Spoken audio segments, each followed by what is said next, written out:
একদিন কিছু মহিলা আসলেন নবী করিম সাল্লাল্লাহু আলাইহি সাল্লামের নিকট। এসে বলেন, ইয়া রাসূলুল্লাহ, আপনার নিকট আসার কারণ, আপনার থেকে ধর্মীয় বিধিবিধান নিয়মকানুন আমরা জানতে চাই। এমন সময় দূর থেকে হযরত উমরের কণ্ঠের আওয়াজ শুনতে পেলেন ওই মহিলা। আওয়াজ শোনার সাথে সাথে ওই মহিলা খুব দ্রুত বেগে পালিয়ে গেলেন। এরপর উমরের আগমন। হযরত উমর জিজ্ঞেস করলেন, ইয়া রাসূলুল্লাহ, এই মহিলাগুলো আপনার সাথে খুব সুন্দর ভাষায় কথা বলল, আপনি এদের সাথে সাবলীলভাবে কথা বললেন, কিন্তু আমার আগমন দেখে এরা পালালো কেন? নবী করিম সাল্লাল্লাহু আলাইহি সাল্লাম বলেন, উমর, তোমাকে শুধু মানুষ নয়, শয়তানও তোমাকে দেখলে ভয় পায়। তোমার ভয়ে ওরা পলায়ন করেছে।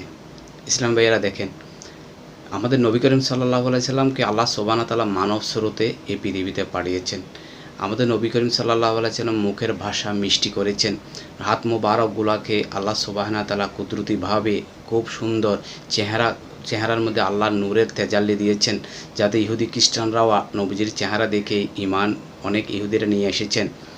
এখন যদি নবী করিম সাল্লাল্লাহু আলাইহি সাল্লামকে যদি আল্লাহ সুবহানাহু ওয়া তাআলা যে উমরের মতো যদি নবীর চরিত্র যদি উমরের মতো করতো, ভয়ে যদি পলায়ন করতো, তাহলে সাহাবী কেরামরা নবীজি থেকে, যেহেতু নবীজি রাহমাতুল লিল আলামিন, নবীজি থেকে সেই আল্লাহর রহমত গ্রহণ করতে পারতো না। সেজন্য আল্লাহ সুবহানাহু ওয়া তাআলা নবীজিকে এই পৃথিবীতে মানব স্রোতে পাঠিয়েছেন।